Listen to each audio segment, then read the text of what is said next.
Good afternoon and welcome to City News 24/7. I'm Faiza Amin. The Prime Minister has shuffled his government, but how long will it last? Let's bring in Glen McGregor joining us now. Glen, you are finally inside. It's been an eventful couple of hours earlier today as we saw the swearing-in ceremony, and the cabinet ministers really presented a united front.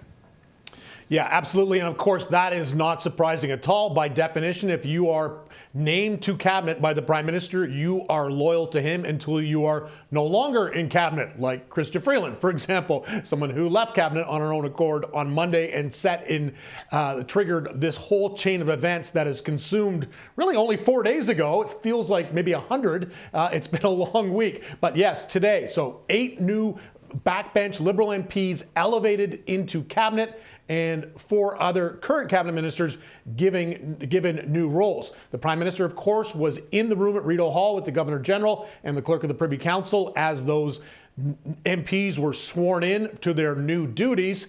We thought there was a chance, based on past precedent, that Justin Trudeau might come out and speak to the media for the first time since Freeland's resignation and give some clarity on his own thinking, but whether he intends to stay, whether he intends to go, whether he's going to call an election, whether he's going to prorogue Parliament, all these issues up in the air. And he has been kind of a hermit this week. We have not seen or heard from him publicly. He's made some appearances at a Liberal Party Christmas party on Monday night for high donors, and then for his caucus on Tuesday. But we still have not been able to ask him any questions about his future. But some of those other ministers coming out of that cabinet shuffle today at Rideau Hall, the Governor General's residence, were asked about whether they are committed to staying on and what they think their reasons for continuing to support Justin Trudeau. Here's what they had to say.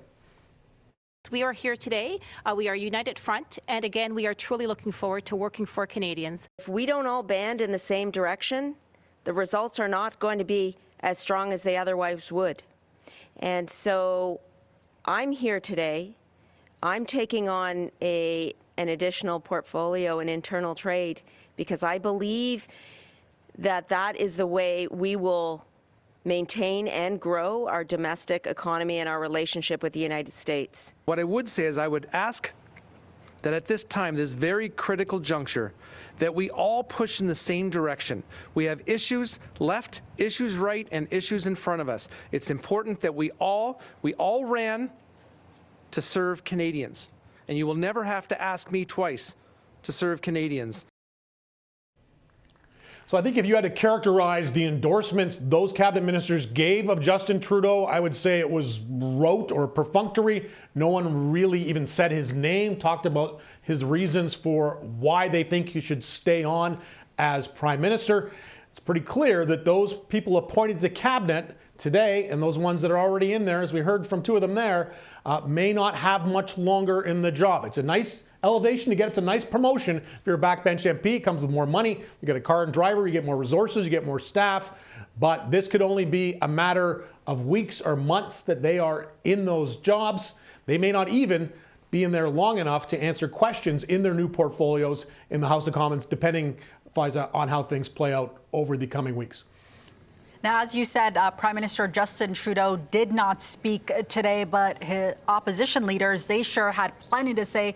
Both Jagmeet Singh and Pierre Poilievre speaking with media to break down what they had to say in their calls for Justin Trudeau here. That's right. NDP leader Jagmeet Singh releasing a letter saying that he intends to lead his party to a voting non-confidence in the Liberal government at the next opportunity. Now, earlier in the week, on Monday, after Chrystia Freeland's resignation, Singh came out and said he thinks Justin Trudeau should resign, but he stopped short of calling on the Prime Minister to go to the Governor General to dissolve Parliament, and he also stopped short of saying that the NDP had lost confidence in the Liberal government. Keep in mind, the NDP was the last dance partner that the Liberals could call on in order to sustain their government any longer. Yves-François Blanchet, leader of the Bloc Québécois, has already said that his party has lost confidence and will vote at the next opportunity, vote non-confidence in the government. That would, if that was successful, would trigger an election. And of course, Pierre Poilievre has been saying probably for about a year now that his party has no confidence in this government and has been demanding the Prime Minister call what Poilievre calls a carbon tax election, and he wants it immediately. In his comments earlier today, Poilievre says he's writing to the Governor General to ask her to recall Parliament. We're on a break right now. The MPs are on their Christmas break until the 27th of January. He wants the Governor General to call the House back and to force a confidence vote in the House of Commons.